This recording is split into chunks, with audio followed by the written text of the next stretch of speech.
Within a 48-hour window, a series of quiet but deliberate moves around Taiwan triggered urgent internal discussions inside the Pentagon. No press conference, no official warning, no dramatic announcement, and yet defense analysts agree this was not routine. Part 1. When silence becomes a signal. In global power politics, what leaders say publicly often matters less than what governments do quietly. Last week, China adjusted the tempo and structure of its military activities around Taiwan, not in a way designed for headlines, not in a way meant to provoke panic. Instead, the moves were measured, controlled, and deliberately ambiguous, and that is precisely why they mattered. Because ambiguity is not weakness. In strategic competition, ambiguity is leverage. Part 2. Why Taiwan is always the trigger point. Taiwan is not just an island. It is the intersection of three strategic realities. First, it sits at the center of the Indo-Pacific military balance. Second, it represents the most sensitive red line in U.S.-China relations. Third, it anchors global supply chains that modern economies depend on. Any shift around Taiwan is never local. It is global by definition. For Washington, Taiwan is credibility. For Beijing, Taiwan is sovereignty. And for both, it is the place where miscalculation carries the highest cost. Part 3. What changed this time? China has conducted drills around Taiwan before. The United States has responded before. So why did this week feel different? Because this time, the changes were not about scale. They were about pattern.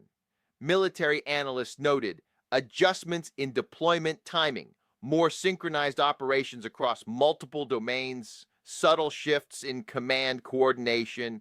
These are not exercises meant to intimidate civilians.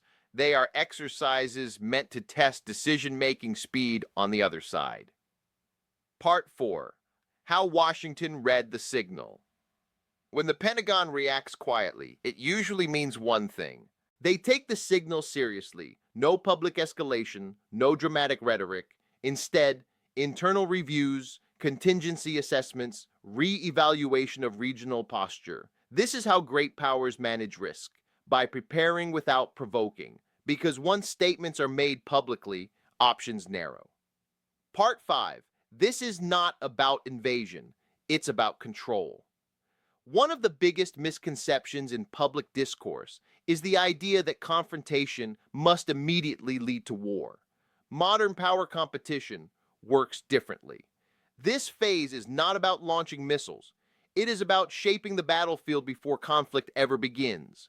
That includes airspace normalization, maritime presence, saturation, psychological pressure, strategic exhaustion. The objective is not victory tomorrow. It is advantage over time. Part 6. Why the U.S. cannot ignore these moves. For the United States, credibility in the Indo-Pacific does not rest on words. It rests on whether allies believe Washington can detect early signals, respond without overreacting, maintain deterrence without escalation. Japan, the Philippines, Australia, all are watching, not what America says, but how America reacts. Part 7. The role of allies and the risk of entanglement. Unlike previous decades, the U.S.-China dynamic no longer exists in isolation. Every move near Taiwan now ripples outward. Joint drills, shared intelligence, expanded basing agreements. These strengthen deterrence, but they also reduce strategic flexibility, because the more actors involved, the harder it becomes to control escalation. Part 8. China's strategic calculus. Beijing understands something clearly. Time does not necessarily favor speed. It favors positioning. Rather than forcing a confrontation, China's approach appears focused on normalizing presence, raising response costs, conditioning regional behavior. The message is not loud, it is persistent, and persistence changes expectations. Part 9. Why this phase is more dangerous than it looks.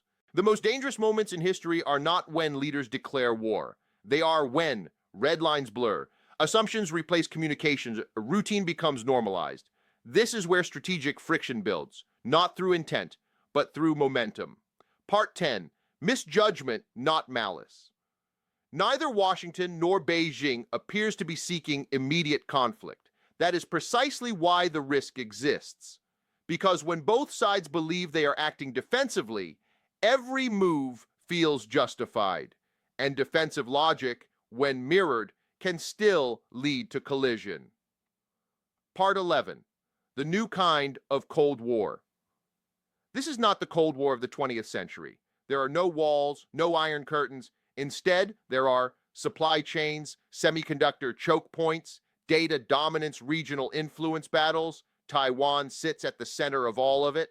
Part 12. What happens next? There will likely be no immediate crisis, no official escalation, no clear resolution. Instead, we should expect continued pressure, strategic signaling, careful calibration. This is a long game, and it is being played quietly. Part 13. Why this moment matters because history rarely announces itself loudly. Often, the most consequential shifts happen without headlines, without speeches, without public awareness. And only later do we look back and say, that was the moment things changed. Conclusion. The real warning. The emergency discussions in Washington were not about panic. They were about recognition. Recognition that the rules of engagement are evolving. Recognition that deterrence now operates in subtler ways. Recognition that silence can be more dangerous than noise. This is not the beginning of war, but it may be the beginning of a new phase in the US-China confrontation, one where control, patience, and miscalculation matter more than firepower. And in that phase, Taiwan remains the most sensitive fault line on the planet. If you want deeper analysis like this, without headlines, without hysteria, subscribe for more long-form geopolitical breakdowns.